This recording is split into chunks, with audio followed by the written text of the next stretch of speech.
thank you all for coming. We do this on a rather difficult day. Our thoughts are obviously with the tragic victims of Louisiana, Minnesota, and now Dallas.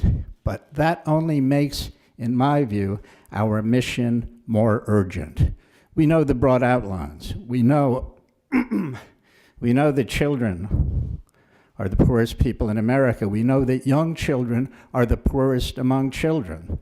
We know incontrovertibly that America has the highest poverty rate, and there are lots of flexible ways to measure this across nations, but almost every way you measure it, America's child poverty rate is higher than rates in every major rich nation, with a couple of outliers.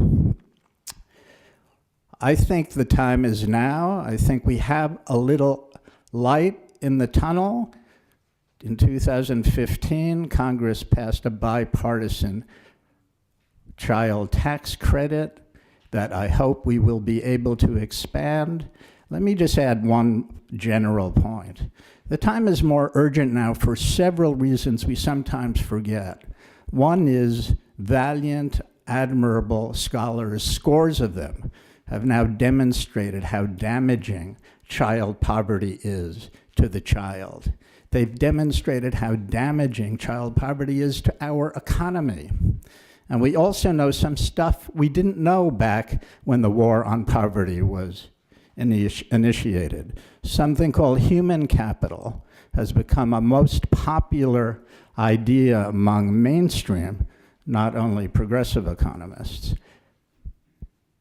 Child poverty undermines human capital and therefore undermines the future of our economy. And one last point, you can't get a job without an education anymore.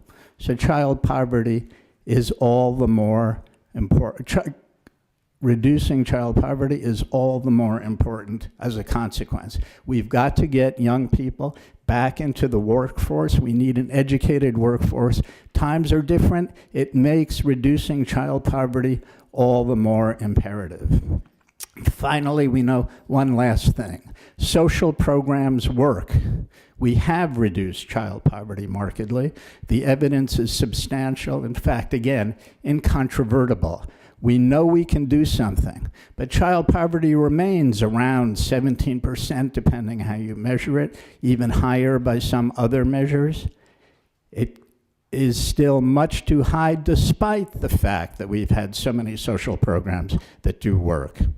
Let me introduce one of the indefatigable people on Capitol Hill, Rosa DeLauro. She's been fighting this battle on child poverty, I'd like to say since I was a young man, but that was a long time ago.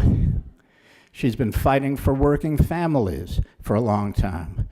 The representative from Connecticut will discuss her new her proposal for child poverty. She'll be followed by the near legendary, at least in my mind, Peter Edelman of Georgetown University, who will have some comments about her proposal. You're ready for that, right, Congresswoman? Ready and raring to go.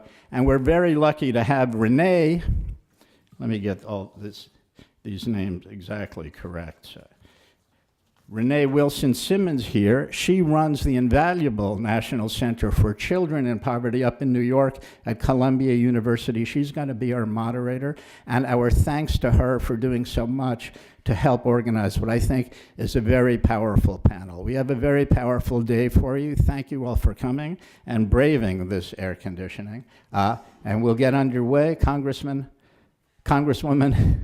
thank you for leaping up here.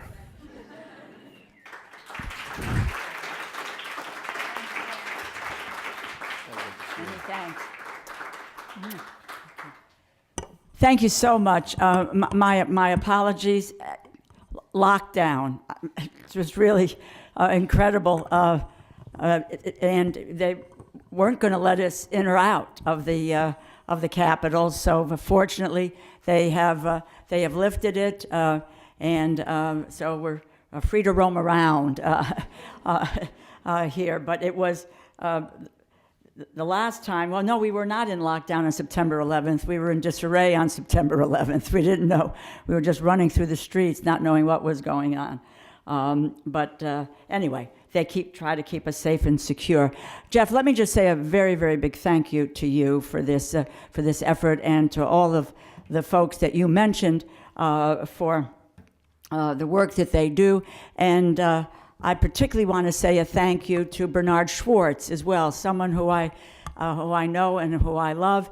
And not only is he engaged in this effort, but we've had many, many conversations about what we need to do in this nation for infrastructure, and how we need to begin to invest in infrastructure so that we can create the kind of jobs that are good paying jobs for people to be able to have a good, secure economic future. To all of you who are here today, really what a wonderful gathering, because this is a critical conversation, and it will be a strong and a robust conversation on the ways that we can reduce the child poverty rate in this nation and be able to provide our youngest citizens with the resources that they need in an effort to they may achieve their full potential, to realize their dreams and their aspirations. And I believe that the Young Child Tax Credit is a critical tool that we can use to fight child poverty. And I look forward to the discussion of that piece of legislation with you. Again, Century Foundation, Center for American Progress, your leadership on these issues is so critical. The research that's done and the support are really the drumbeat of this fight. Together, we can make a profound impact on America's families and on America's children. The panelists I would like to welcome this morning as well. I say thank you for your dedication, your commitment to fighting child poverty across the country, and for your research and your contributions to this discussion. I just want to emphasize there that it is so critical for the integration of the research that is done and public policy to forge a new way, a new direction for this country, and in fact, where we can meld the two, the research and public policy, in order to reflect the lives that people are leading today. We need to be ahead of this curve and not behind it. According to research by the National Center for Children in Poverty at Columbia University School of Public Health, almost half of U.S. children are poor or near poverty. Children remain more likely than adults to live in poverty. While 44% of children live in low-income households, only 1/3 of adults between 18 and 64 years of age live in these households. America's child poverty, as Jeff pointed out, that rate is one of the highest among industrialized nations. And we have a moral obligation, a moral responsibility as policymakers to elevate this issue, to fight child poverty with every available resource. You know, this brings to mind a quote from Robert Kennedy, which I think is very fitting for today's discussion.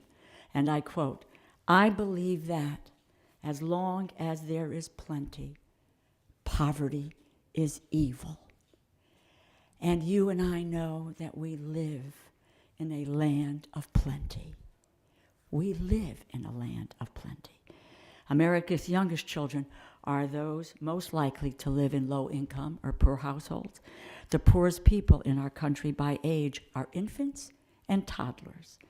Economists have found that families with young children receive the smallest tax credits, even though a mountain of literature and research supports the notion that these families are the ones who would reap the most benefits. We need to focus our efforts on supporting families and children in the first years of their life.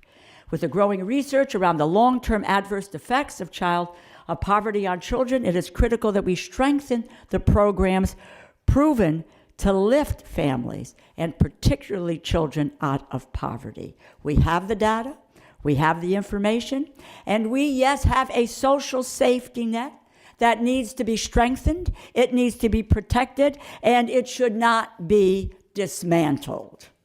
On Wednesday, just as an aside, The House Budget Committee released a report that claims that we spend trillions of dollars on poverty, while the rate remains flat.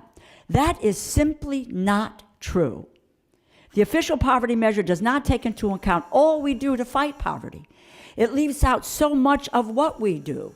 The earned income tax credit, the child tax credit, food stamps, and now the Commerce Department releases a supplemental poverty measure that takes into account all of these things. And looking at this measure over the last 50 years, scholars at Columbia University, including our panelist Irv Garfinkel, found that the child poverty has fallen by 35%.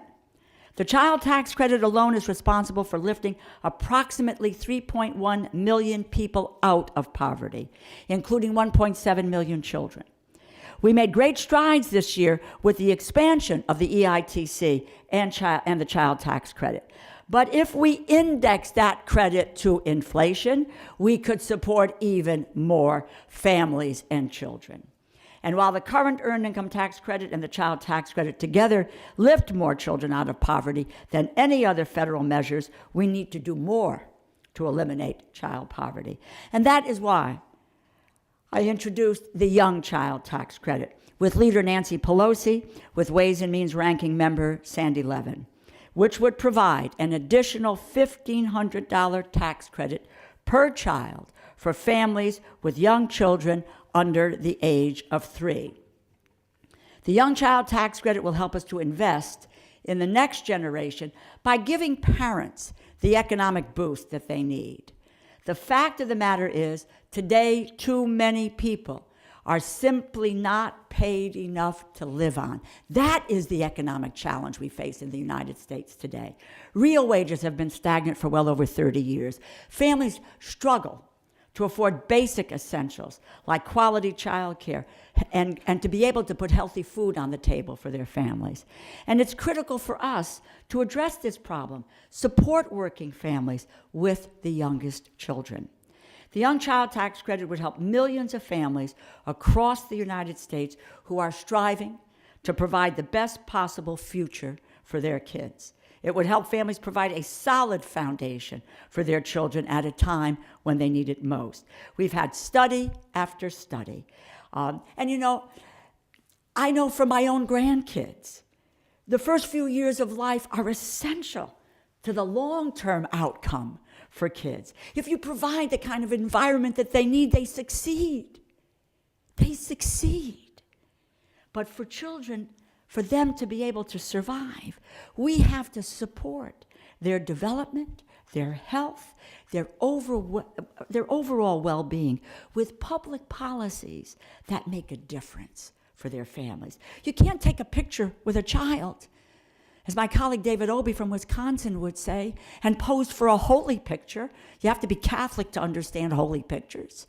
We give them out, you know, and then go and vote against something that could help to make a difference in a child's life or in the family's life. Pediatricians, researchers have been saying for years that poverty can have dire consequences for a child's future. Dr. T. Barry Brazelton, along with Joshua Sparrow and David Harris, who I see in the back there, have put out an op-ed, which I think we have a copy of back there. They wrote in this op-ed, and I quote, "The challenges that children living in poverty face are profound. They're unfair. Americans of every stripe know that babies don't choose the circumstances they are born into, and they don't choose the lifelong consequences of childhood poverty either. Children who grow up poor are more likely to drop out of school, experience health problems, become involved in the criminal justice system, and live adulthood in poverty. When children do not receive nutritious food, for example, we see instances of developmental delays and underweight children, poor academic performance among elementary age children, especially in math and in reading. In contrast, early childhood investments yield high returns in overall health and school achievement. Additional income for these children can have a meaningful positive impact on their life. Economists have found that large fluctuations in a family's income can be detrimental to the development of young children. Research on scarcity has found that it is hard for parents to focus on children if they are worrying about having sufficient income to meet their family's needs. The Century Foundation's report, Doing More for Our Children, which our panelist Irv Garfinkel was an author of, found that the Young Child Tax Credit would be more cost-effective and lift a larger percent of children out of poverty than expanding the child tax credit. Dr. Brazelton called the Young Child Tax Credit, in a quote again, a dose of economic protection for children, end quote, and said that healthy economics may be one of the best remedies of all for children and babies across our country. The Young Child Tax Credit, which is refundable, will have also a profound effect on families in deep poverty. In 2011, 4% of U.S. households were living on $2 or less in cash income per day. For these families who live in deep poverty, the current tax system does little to assist them because of income thresholds. A universal child allowance for young children or a young child tax credit would benefit these families enormously. Universal child allowances are a reality in nearly all other industrialized nations, not in the United States. Around the world, these benefits are delivered monthly to families to help cover recurring costs. England cut child poverty in half over 10 years, in large part by increasing their universal tax credit for all kids. And Canada's national tax credit has had impressive results as well. The United States should not be an exception to this worldwide trend, one that prioritizes children and families. I said at the outset, we have an obligation. It's a moral obligation and a moral responsibility to enact policy that reflects the lives that people are actually living today. We need to protect that social safety net. We need to champion policies that bolster the healthy development of all of our children. And the Young Child Tax Credit, which does not have work requirements, which does not have an income threshold, and which talks about a $1,500 tax credit per child to children age 3 and under, in my view, is one of the ways in which we can make this fight and which is essential to this fight. One comment that Jeff made is, I am an optimist. We have an opportunity. We have an opportunity. As folks in this room know, the window doesn't open for very long in Washington, D.C. Let's go through that window. We are now at a time, it used to be that we couldn't talk about poverty. Don't talk about poverty. No one wants to hear about it. We are talking about it, we're doing something about it, and we have to act on it.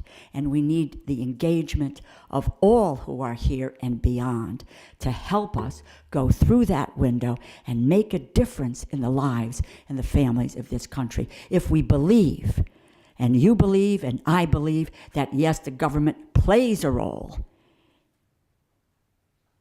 in how people are able to live their lives and to be able to have economic security in their lives. I am so honored to be a part of this effort today. And I won't go through, someone is going to introduce our panelists, but we have such an eminently qualified panel of experts here today that talk about the need to protect and expand evidence-based federal programs that are working, like the child tax credit, the young child tax credit. And I will just say that to Peter Edelman, I didn't vote for that welfare bill either, Peter, all those years ago. And it's, when you think about the votes you cast in this institution, and you passed thousands of them. Well, the Affordable Care Act is one that I'm so very proud of, and voting against the welfare bill all those years ago is another one that I am very, very proud of. But thank you for your efforts and what you do. And Renee, thank you at the National Center, Irv Garfinkel, and is going to present the Century Foundation's research on universal child allowances. Tiffany Jones, who's going to share her experience. We thank you for sharing your story. Melissa Botiak at CAP, thank you for the great work that CAP is doing. And Samir Ray James, Vice President for Public Policy at the National Black Child Development Initiative. As you pointed out, Jeff, it is a powerful group of people for a very powerful and very critical discussion. And I can't tell you how honored I am to have been invited to be with all of you today. Let's make it happen. Peter.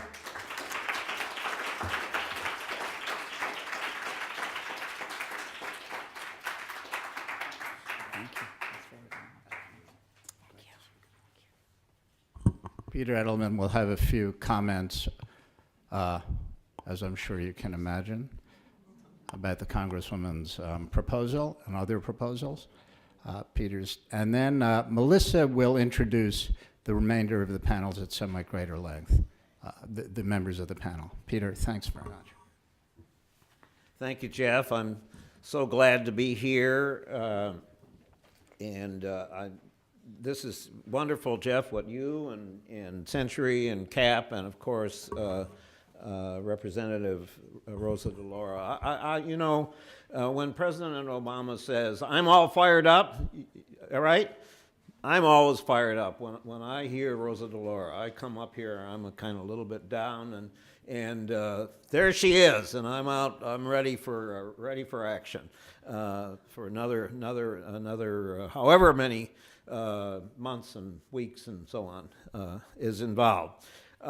This legislation that she has proposed is extremely important, and the larger point here is that we have done, and Representative DeLauro said it, but you all know that I fully agree with that we have put ourselves in a position that we have a big hole in our safety net in our country.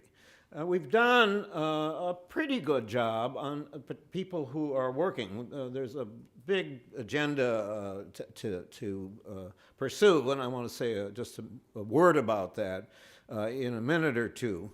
But we now have, and on all of this, you're going to hear more from the wonderful panel, so I'm lucky I get to stand up here. Not everything's been said yet. The number of people who are in deep poverty, extreme poverty, and I'll come to Kathy Eden in a minute, but people who have incomes below half the poverty line, which is roughly below a little under $10,000 a year for a family of three. That number now, using the supplemental poverty measure, in other words, taking into account food stamps and EIT and so on, it's 15 million people. And looking at the history of people who have that low an income, the percentage of people in our country who are in deep poverty, it's doubled over the last 40 years. So we know basically why, which is that it's part and parcel of the low-wage nation that we've become. But also, there's a big increase since 1996 that's because of TANF. So that's the frame for this conversation this morning. We absolutely have to find ways as soon as we can with our advocacy and public education and everything that we can do, and also, by the way, getting the states involved one by one, not just at the national level, to deal with that huge gap in the safety net. So the bill that Representative DeLauro has introduced is an important step in that. As she said, a child allowance, if we could get our country to take a look at it in a serious way, would be helpful. We want to take the overall child tax credit, I would say, down to zero income, which is in the proposal that that CAP has done. So these things are on the table, and it's in a frame where we should be looking at. We want to be obviously strategic about it and smart in our politics and sell what we can sell at the same time that we are very clear about what the need is here. But my poverty center at Georgetown in partnership with CAP have a job seeker a proposal, which is another way in which we would put some money in the hands of people who don't qualify under our current law for unemployment compensation, might qualify for family cash allowance if we had that. So that's another idea. And so we need to be thinking at about all the different ways in which we can fix the safety net. And we absolutely have to do something to fix TANF. That's not our subject this morning, but TANF is down to about less than 1% of people in this country, and over half the states are serving less than 20% of children who live in poor families. So we absolutely have to have that, and we're at a point right now in the Congress, particularly in the House, where they actually do talk about TANF and say they have ideas to improve it, but they are, what should I say, less than marginal. And so that's just very, very important. At the same time, we need to be saying, and Jeff said it this morning, that we have done a lot, that Jane Waldfogel and others, if we didn't have the public policies that we have, we would have twice as many people in poverty as we have. And we should be saying that over and over again, but we should also be saying that it has these big holes. And there are fundamentally two holes. One of them is the one we're talking about this morning, which is having a safety net that is real, that is helpful for people in our country. And the other is, at the other end, is the huge, huge, huge number of people who are working in low-wage jobs, who are struggling every day. Many of them are in poverty, many of them are near poverty, and particularly because of the cost of housing these days, really can't make ends meet. Those are the things that we have to deal with. So if there's any, I don't think there's any here, but maybe some places people get a little tunnel vision. We'll tinker and we'll fix this little program and so on, and it would be a good thing.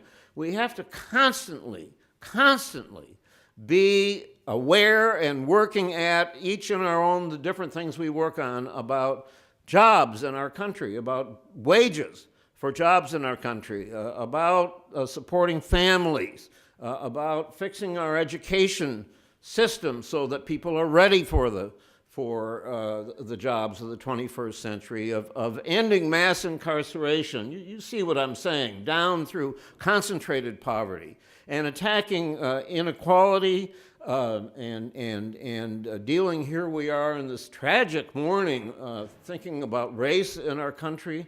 All of that is the challenge to everybody here, and we all have a responsibility. But here we are talking in a serious way about the safety net in our country, and I think that is absolutely terrific. Thank you.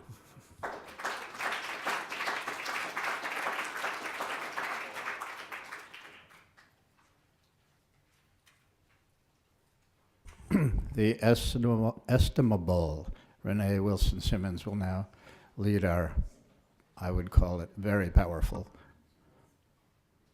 panel. Thank you. So thank you so much for inviting us. And I feel confident, without fear of contradiction, that this is going to be an extremely important and thought-provoking discussion about the future of our nation, because that's really what this is about. And so I had a few more comments than I'm going to make now because of the time limitations. But before I introduce our illustrious panel, I just want to say one thing that I think we absolutely have to acknowledge. You know, we've heard from everyone who's spoken so far about the children being the poorest residents of our nation. And they are also the most vulnerable to risk to their health and development, and the poorest. What does that tell us? But what I think we should remember is that children do better when families do better. And the problem is that although the vast majority of the public believes that children are poor through no fault of their own, and so they deserve our support, at least to a point. But poor adults, their parents, are responsible for the sorry situation in which they find themselves, and so they must deal with it as best they can. But if that's the case, then what do we do for poor children? Because if we believe that poor parents, if they're perceived as lazy, intellectually challenged, culturally deficient, criminally inclined, reproductively prodigious, and that's a big one, and fiscally inept, then what happens to their children? And so if that's our mindset, then how do we change that? How do we build the public will for the kind of policy change that needs to happen if we're going to move the kinds of policies forward that we are promoting here? So that's my intro and my challenge to all of you and to the panelists. But I'd like to briefly introduce the panelists, starting with Melissa Bodiak, who's Vice President of the Poverty to Prosperity Program at the Center for American Progress. My Columbia University colleague, Irv Garfinkel, who's the Mitchell Ginsburg Professor of Contemporary Urban Problems at the School of Social Work. My new colleague, Tiffany Jones, who's chairperson of the Montgomery County Head Start Parent Policy Council. And last, and of course we always say, but not least, Sumray James, who's vice president for public policy at the National Black Child Development Initiative. So let's get started. And we're going to do things a little differently than initially planned, but I'd like to at least start by asking each of the panelists one question, and then it'll be open to all panelists, and then we'll take it from there and hope that we have some time to field some questions from the audience. And so if we could have, and I think everyone has a handout with the longer bios of our panelists, as well as the graphics that we're going to talk about now. We're going to start with the first one that I believe is also going to be on the screen, but maybe not. You have it. So the vast majority of Americans, Melissa, consider the U.S. to be one of the greatest, if not the greatest country in the world. And we are always up for comparisons, where we are in relation to other nations. Well, if we do that, being the greatest is not certainly the case when it comes to supporting children. And we clearly see that from this visual from your report, Harnessing the Child Tax Credit. So can you tell us sort of how relatively ungenerous the U.S. is compared to other developed nations when it comes to investing in children, and why you think that is? And I'd love to hear that from other panelists as well. Sure, and I want to also first take Jeff up on his offer to just get, is it not on? There we go. Yeah. Okay. I want to first take Jeff up on his offer to thank the Center for American Progress staff that contributed to this event, including Ryan Collins and our government affairs team, Eliza Schultz, whose birthday is today and is sitting in the back, and my colleagues Rebecca Vallis and Rachel West, who co-authored that report with us. But turning to the question at hand, so yes, the U.S., it's no surprise, given that we're 30th out of 34th in terms of OECD countries, other developed nations, in terms of our relative child poverty rates. And that's not a surprise, given that we spend less than half of what those other countries spend on average in terms of GDP when it comes to investing in children and families. And this isn't really without consequence. I mean, you think about it, the United States, again, prides itself on being a leader in the global economy, but child poverty is costing the U.S. economy $672 billion a year in lost GDP through worse health outcomes, lower education outcomes, increased criminal justice expenditures.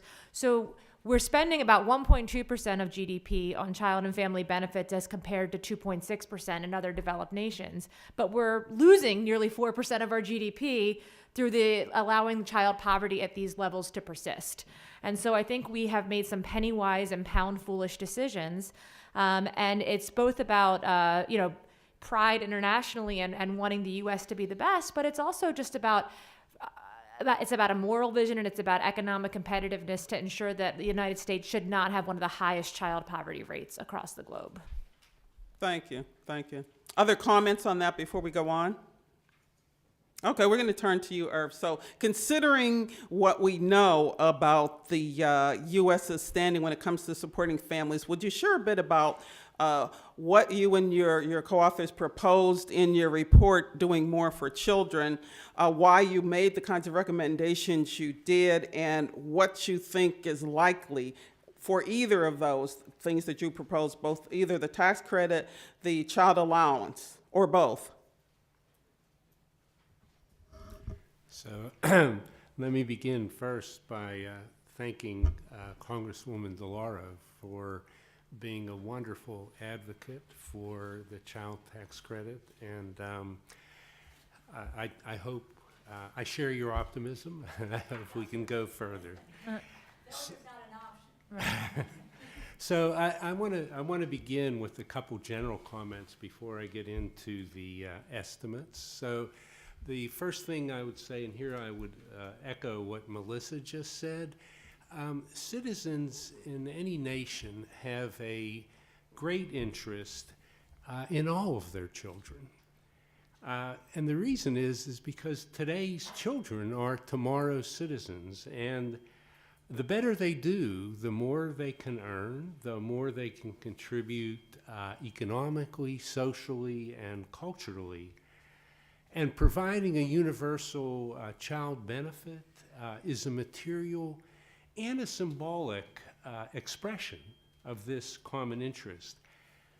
And if you think of our history, so citizens at first just in the North, but after the Civil War in both the North and the South, led the world in enacting universal free public education. And as a concept, and that began in the 19th century and continued, our leadership continued throughout most of the 20th century. And that investment in our children is a huge part of the reason that the United States is the richest large country in the world. Our current federal income tax also recognizes that children are costly to all families, and therefore, as a matter of fairness, allows all parents, except for the poorest parents, to deduct $1,000 per child from their taxes owed. The tax credit is economically equivalent to a child allowance, except that it omits the very poorest. You might ask, well, why should we omit the neediest, most poorest families with children?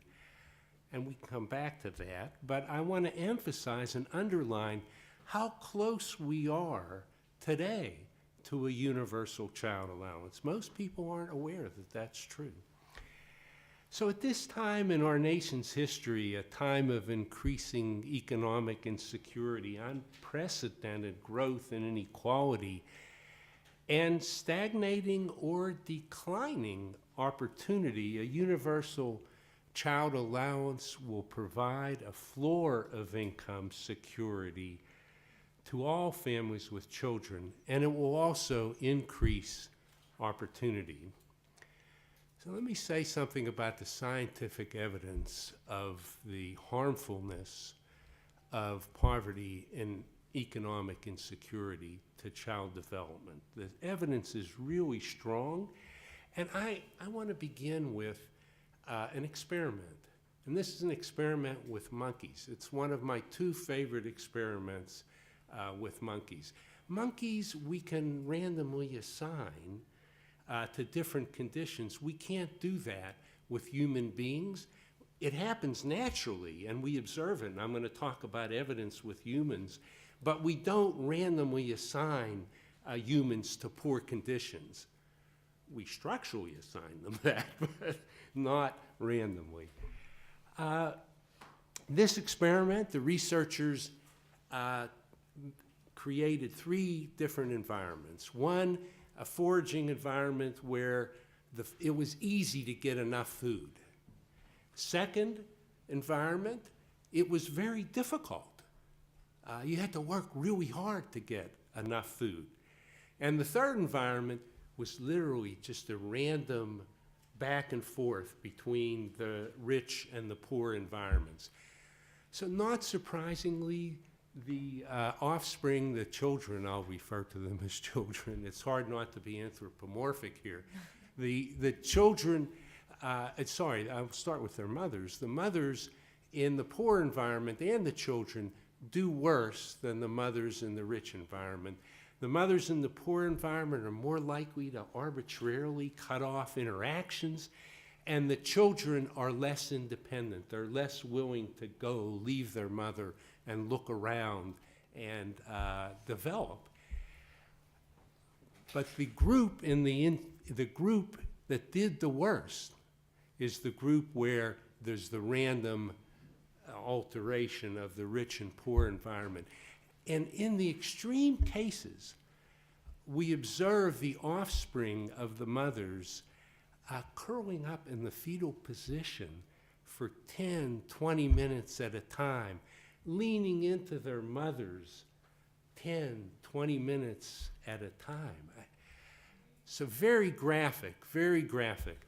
The evidence we have now from the Earned Income Tax Credit comes mostly for eligibility if the EITC was there or if it was more generous during pregnancy, in utero. The evidence is from in utero. We have lower low birth weights. Sorry for that. Test scores are better for the kids. The mothers do better. There's less depression, postpartum depression. A whole series now of health outcomes where the children do better if the EITC was there. We have similar evidence from Canada's child allowance experiment. So the evidence is very strong on that. So I want to then now shift to that chart. And you can see how much poverty is reduced. And just to give you a little, to put the chart in perspective, there are approximately 12 million children by this definition. This is using the SPM who are poor. So if you look at the $2,500 universal child allowance, that would reduce that number by 5.5 million. That's almost a 50% reduction in poverty. That's something we could write home to mother about with great pride if we were to achieve that. If it were to be 4,000, we'd wipe out 2/3 of poverty. That's kind of amazing. The last slide, can we get the other slide? Yeah. There it is. Mm-hmm. So this slide just shows how much more effective it is to make the child tax credit, to make it universal by making it fully refundable, as opposed to simply making it more generous with its current structure. And you can see that actually I can't see it. What it shows is that a tax credit of $4,000 per child, which I think is in the realm of what Lee and Rubio were proposing, that would cost another $100 billion over and above what we pay now for the credit. But it would reduce the proportion of children that were poor by only 1.2 percentage points, whereas a equally costly universal child allowance, and this, by the way, includes costs to those at the very top as well as the bottom, that would cost about that would be about $2,500. But like the previous chart, it would reduce poverty by 5.5 million, or almost by 50%. So the step that Congresswoman DeLauro has proposed is a wonderful step in the right direction and would get us in place a beginning for a universal, generous child allowance. Thanks, Arvid. And I know we don't have time for any kind of in-depth discussion, but I just wanted to make one comment. I think that the kinds of data that you show here about what a huge difference it will make are important. I wonder, though, when it comes to building the kind of public will for the kind of change we believe that's needed, how effective the kinds of studies that you discussed with the primates would be effective. I'm not sure that, and that's just sort of my take on it. I'm not sure how much people connect with that. I'm a human being, and while we understand the connections are there and real, when we talk about how we convince the public of the need and the kinds of research we've conducted, the question becomes what research is most effective, what connects with people in ways that bring them on. And I'm going to skip you, Tiffany, just for a minute and turn to Sembre, because I'd like you to talk about what types of additional resources that Irv is talking about will be complemented by the kinds of things that you're doing at the Institute around Black child development. Sure. So I created this slide shown here of Maslow's hierarchy of needs to illustrate the difference that additional resources and financial stability would make for Black children and for all children, of course. So Maslow's theory, and this is taking it and applying it specifically to children, but it's the theory that if you're not meeting the bottom four needs, so the need for food, sleep, exercise, health, the need for security, trusting relationships, being affirmed as a human being, if you're not meeting those four needs, then self-actualization, which is where you optimally learn and grow, is stunted. And so if we just skip to the next slide, the way that we think about child development, we tend to think at the top. So we think about making sure that you have a teacher who's prepared to use a curriculum that's culturally relevant, that's research-based, it's evidence-based. We want to ensure that parents are equipped as first teachers for their children. And so we think of child development, we think at the very top and not about the fundamental needs of children. We don't start there. But if we go down to the fundamental elements of development for children, we see that children also need safety and security. And so we make sure that teachers are creating a safe learning environment, are creating a secure learning environment. But even more fundamental than that is financial stability of parents, that parents can create a safe environment, that parents can feed their children, that parents can ensure that their children are in a stable environment. And so the financial, the opportunities to support financial development for families are the fundamental opportunities to support child development. Okay, so what kinds of things is the Institute involved in right now?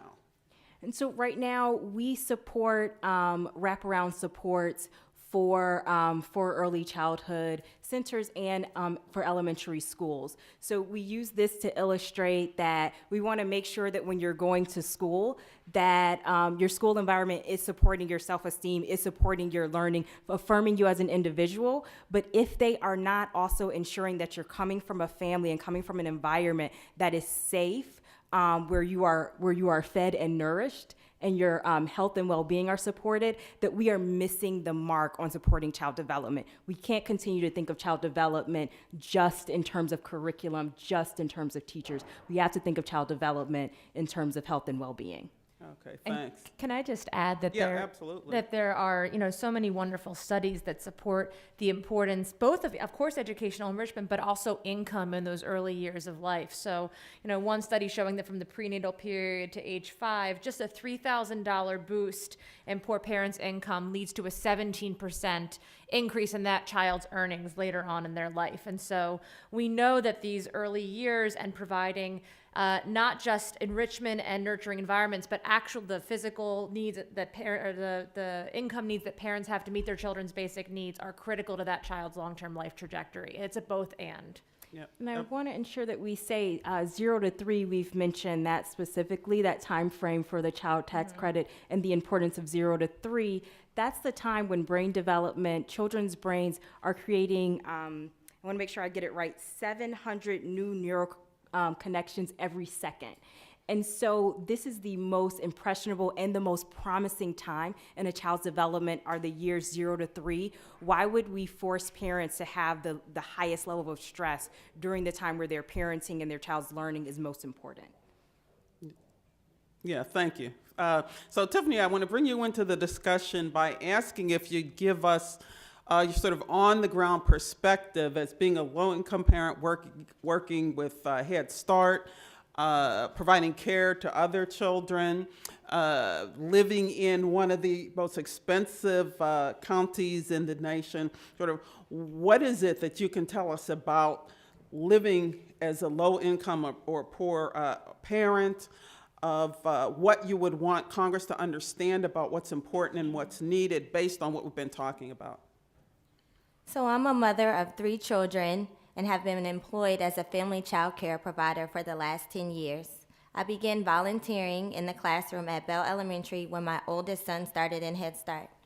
Through this connection, I became involved in some of the Head Start required initiatives, such as the Parent Policy Council.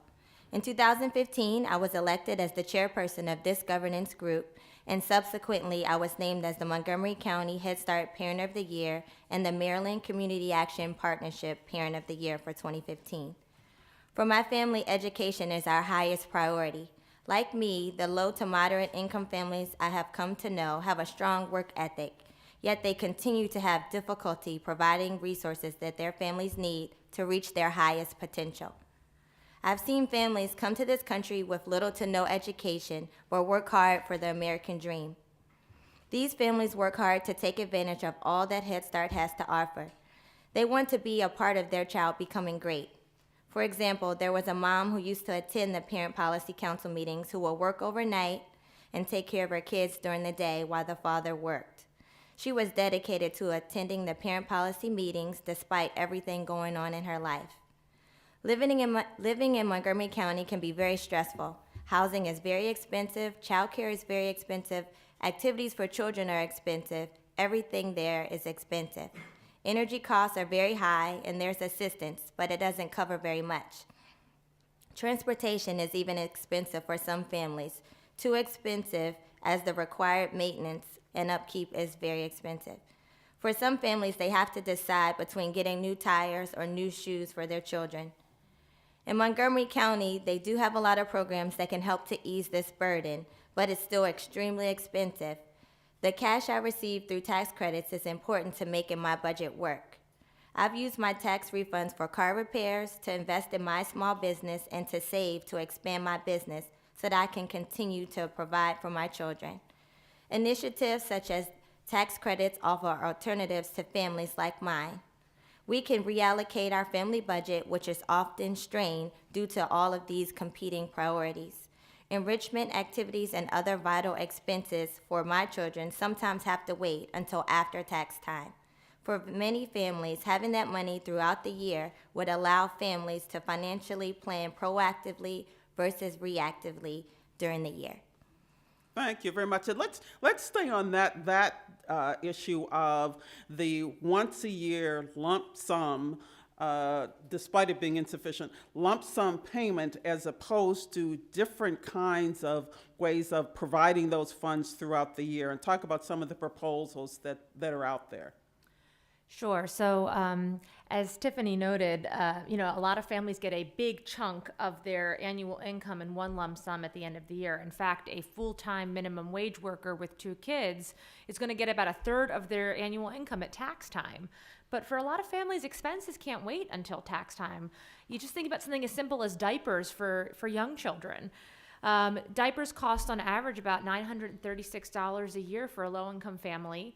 That low-income family is spending about 14% of their income towards diapers. That doesn't wait until tax time. A car repair, a medical bill that's unexpected. And so one of the things that CAP's proposal puts out there is that in addition to the annual child tax credit, the base child tax credit, making that fully refundable and available to all low and moderate income families, that the $1,500 a year, and again, with so many thanks to Representative DeLauro for her leadership in introducing that young child tax credit bill, be available on a monthly basis of $125 a month, so that as those needs arise, whether it's everything from a crib or a car seat that's a larger payment, or something like diapers or infant hygiene products that's more ongoing, that parents aren't having to turn to predatory loans or not meet other basic needs because they don't have the oncoming income, even though they're working as hard as they can. So we think it's important to expand the tax credit conversation and think about how, particularly for the young child tax credit, this could be available on some kind of monthly or periodic basis that would help families meet those needs that just can't wait till tax time. So Irv, did you have some comments? I know you had a couple of ways of proposing the payout. So I have a dream that a little while after we get this established, that we would then make the transfers to banks directly. We would just do a direct deposit, that is, the government would do a direct deposit every month. Actually, I'd prefer every 2 weeks. The amount. Well, you're saying you have a dream, so maybe that's why you're saying every 2 weeks, because don't you think that's less likely? No, technically it's no more difficult, and and if you do it electronically, it's no more expensive. Okay. Actually, to do it every 2 weeks, it's getting it in place, and what that would achieve. The reason I think that's important is because it would get even our poorest families into the regular banking system. I think it's really important that we aid our poor population in ways that integrates them into mainstream society. By the way, it's a reason I do not like the term safety net, and I use the term floor for universal programs. Safety nets, by definition, are not stable, and you want to get out of them. A safety net is something to get out of. A floor is something you stand on and you move forward from. That and when I said opportunity, by the way, when you've got floors, it promotes opportunity. Safety nets take away the benefits as you start to claw your way out of poverty. We need safety nets, but they're not as good as floors. And floors don't take away the benefit. When you start to earn more income, it's yours. You just face the regular tax rates that everyone else faces. If you're poor and you're getting aid from a safety net, your benefits are going to be reduced 70, 80%. Food stamps, it's only 30%, but you add in the other safety net programs, so they're different. They're different. And we want to integrate to the maximum extent possible when we aid poor people, integrate them into the rest of society. So I see the child allowance as a way to do that. And another comments on that, either Tiffany or Summer, regarding that the allowance and the different ways that payment could be made that would help families more. Melissa highlighted the cost for families, and so I just wanted to say. Oh, actually, could you hold on? Could we pull up that last slide about the rising costs and stagnant wages? There's one last slide. No, oh, yes, okay. So, and I actually was looking at this last night, but if we consider a single parent in DC is making $11.50 an hour, they're bringing home about $1,400 a month. And so, again, the cost of diapers and other hygiene products are gonna be $100 a month. Your formula is gonna be $100 a month. If you have a child with an allergy, your cost of groceries are gonna go up by $200 to ensure that you are keeping that child's health and well-being in mind as you're grocery shopping. And so we're causing parents to make some impossible choices. Over the first year of life, you spend about $6,500 on a baby in the first year of life between childcare, between the expenses that are listed here. That's about a third of your income if you're a person living at the federal poverty level. And so again, we're forcing parents to make some impossible choices in the early years. Yes. So well, you're going to say Plus, something? did you want me to Melissa? speak to this graph or hold it till later? No, I think it's important that you speak to this graph because we have been focusing on the issues of poverty, but when we're hearing never-ending discussions of the 1% and the rest of us, and we know what the costs are and for raising children, not just for the poor, but for all families and all children. And I thought this would be important for us to discuss as well, so that the uniting of low-income and middle-income families around the issues that's of importance to all of us. Right.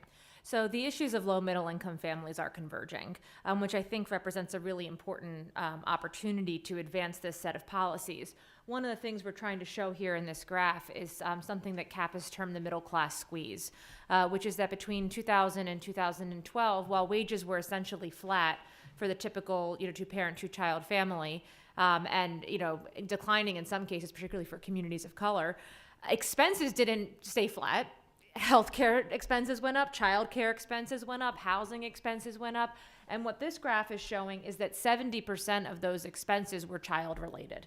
And so you have this convergence of interests where people are feeling really squeezed. And at the same time, at the lower end of the income spectrum, those families are feeling squeezed even tighter. And so if you can create a coalition of interests that a universal child allowance or a fully refundable child tax credit and young child tax credit would really help address, you're going to be helping families across the income spectrum in ways that are going to help all children move forward, which I think is a very important point, both from a policy standpoint as well as from a political standpoint. Thank you very much. So now we only have about 10 minutes left. And so I want to open it up if there are questions from the audience that you would like to pose to one or all of the panelists. And we have a mic for anyone who would like to pose a question. If you'd raise your hand. Yes. And if you, yes. Hi, my name is Kobe. I'm from Texas. Quick question. And there may or may not be an answer for this right now. My undergraduate degree is in psychology, and one of my concerns is that any of these programs might create sort of a victim mentality or I'm an exception mentality rather than a you can do it mentality, and you can, don't let anybody tell you can't. Do you know what I'm talking about? Because we've seen individuals that have grown up sort of being, we could be babied by our parents or by the government or by our teachers or whomever, and then the other side of that coin is the tough love coin when you care about people. And so how do these programs, or how can you use these programs, implement them in a way that will not promote that? So the first thing I would say is the universal program does not victimize precisely because it's universal. So it doesn't do that, and it not only doesn't victimize, doesn't stigmatize. A second thing I would say is that, and here I want to go back to the public education. There was a great debate whether we should do public education just for the poor or do it universally. And some of the issues you raised were applied to that as well. But the fact is, it was incredibly successful, and the rest of the world copied us. Providing a floor of income, the children don't make decisions. They're influenced by their parents, and if their parents are secure, if they're economically secure, the evidence is overwhelming that the children do better. And I just want to add 2 points to that. The first is that there's a very large body of research that our investments in the safety net, whether it's or the floor, whether it's tax credits or SNAP, nutrition assistance, et cetera, don't just mitigate poverty in the near term, they actually boost economic mobility in the long term. So there's been a lot of recent research showing that children who receive nutrition assistance and tax credits, et cetera, actually had better health outcomes, education outcomes, learning and employment outcomes later on in life. So it's almost the opposite effect as to what you're describing. When you can ensure that children have their needs met early on in life and that their parents, it's hard to look for a job when you're hungry. It's hard to take care of your children if you can't take care of your own health. So when we're able to meet family needs, it actually boosts long-term outcomes for children and families. The second point I want to make is that I think sometimes we think about poverty as being this sort of stagnant, identity, and that the 46 million people below the poverty line are the same people year after year. In reality, 4 in 5 Americans at some point during their working years are going to experience at least a year of economic hardship, significant economic hardship, unemployment, turning to the safety net, poverty or near poverty. So having this floor, having the set of investments is really about all of us because life is messy. The number one causes of spells of poverty are birth of a child, unemployment, onset of a disability or ill health. And so these are the kinds of things that can really happen to anybody. And so the idea that we have some kind of protections for families and young children, the idea that we are investing in the economic security of families is something that affects not just the people who are officially defined as poor today, but any of us in this room who could experience that at some point during our working years. So we are almost out of time. So yes, we can have one more. I just want to ask the panel to... Oh, so you have a question. I'm sorry, I didn't. Hi there, Lucy. To pursue what Peter says a little more, because I think this attitude permeates a lot of America. Don't give poor people money because it softens them, weakens them, makes them dependent. Of course, that was a large part of the dialogue in the 1990s. And there is indeed, to some degree, a kernel of truth. So I think, would you address the idea that that kind of American attitude, which I think is more common in the US and elsewhere, is what leads to resistance to the kinds of programs we would all like to see in America? Cash allowance, universal child tax credit, redeemable. And actually, that was going to be my final question that harkens back to how I started about the need to build the public will for policy change. And I would like to ask if each of the panelists would say what they think needs to happen to be able to build that will, because of the fact that we're in an era of increasingly polarized politics. And we have to change public sentiment before we can transform public policy. So I'm going to say the 3 things I think need to happen, and I'd love to hear the same from each of you. The first is to improve our nation's understanding of who is poor and why, and I think you touched on that in your comment. The second is to debunk negative and inaccurate beliefs about the poor. And the final, to provide convincing evidence of the effectiveness of poverty reduction, opportunity building policies that will benefit the nation as a whole. That's what I believe is needed, and I would love to hear from each of you. Sure. I mean, so part of this is what I mentioned earlier. I think what you said is absolutely right. I think we need to invest in the public education to improve understanding as well as on the problem as well as the solutions. But I think it's also goes back to sort of that slide where that the interests of low and middle income Americans are converging. Yep. That you have a large degree of financial uncertainty and income instability right now out there where people are really worrying about flat wages and rising costs and the squeeze that they're feeling. And something like a fully refundable child tax credit and a young child tax credit is a very important tool in the toolbox, among others, to help alleviate some of that squeeze and give parents and families the tools they need to invest in their kids. So this isn't about some other. This isn't about people over there. This is about all of us. And I think the degree to which we can make that broader point is really important in building the political and public will. I think it's also important in addition to that broad public message, to think about the individual audiences who will disproportionately benefit and build coalitions and build alliances to make that happen. So in CAP's report, and just to clarify, we recommend making the child tax credit fully refundable and reducing the earnings threshold to 0, a young child tax credit, and then indexing the child tax credit to inflation. We show how that set of policy recommendations doesn't just reduce poverty overall, it dramatically closes racial and ethnic disparities among young children of color. And so that's one set of constituencies that we want to build a coalition with. We show how it disproportionately helps millennials. 40% of millennials now have children. That's going to double over the next 10 to 15 years. And they've been hardest hit by the Great Recession and its aftermath. And again, as Mary noted, this is a group that at the same time as they're in their prime childbearing years are facing low wages, higher rates of unemployment, and more stress. How can we reach out to that population? So this is a policy that both benefits everybody in ways that enable us to have a broad public message, but also disproportionately helps very important constituencies that we can use to build a coalition to really drive it forward. And I think that both sets of activities are important.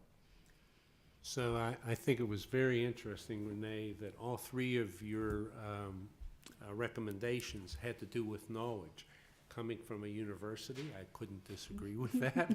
I think knowledge is very important, and education is very important. But I also want to echo one thing Melissa said. So there's a lot of discontent in the United States right now, not just the United States, but in the rich world as a whole. And we're in a very critical political time.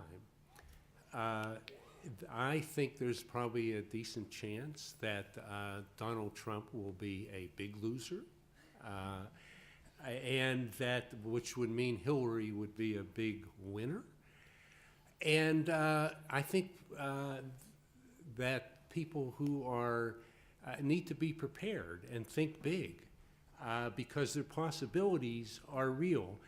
And the fact of the matter is we have a lot in common with conservatives if they just get over the hang-up that you expressed, actually, which is if we give money to poor people, they will suddenly become lazy. And that's really a serious hang-up.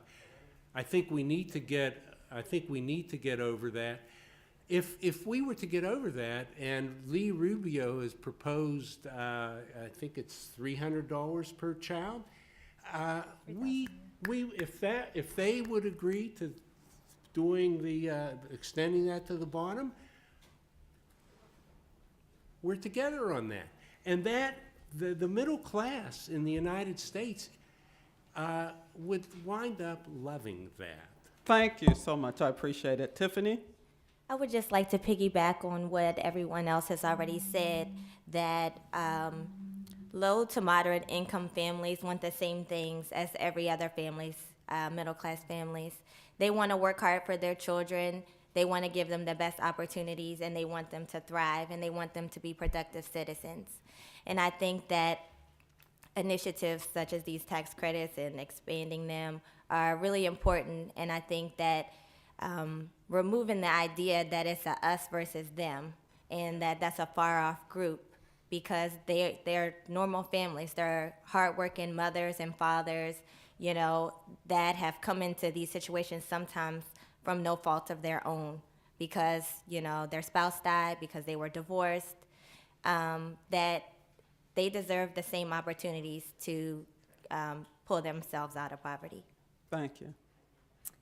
One thing that I say in a lot of presentations is that investing in families and children is not risky business. It seems risky because of the stereotypes that we've placed and the negative stereotypes that we've placed on poverty. And as Melissa said, there's a lot of research out there that shows that these investments are essential to our economy. We invest in the farming industry. We invest in the automobile industry. We invest in the baking industry. We ensure that FDIC protects our financial interest. But we don't do that for families with young children. And so what we're saying, or not that we don't do it, but we can do much more for families with young children. As we see from other developed nations, they're doing it, and so we have something to learn. And so I've been honored to be on this panel to talk about this and really advocate for investments, worthy investments, the investments that we need to make in all families. Thank you very much. And let's give the panel a round of applause.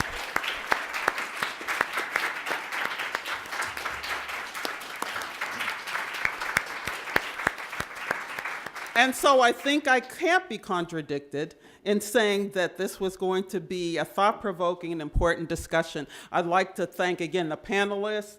I'd like to thank you, Jeff, and the Century Foundation, Representative DeLauro, Peter Edelman, the rest of the staff who helped make this possible, and leave you with one very important African proverb: work the clay while it's still wet. Thank you.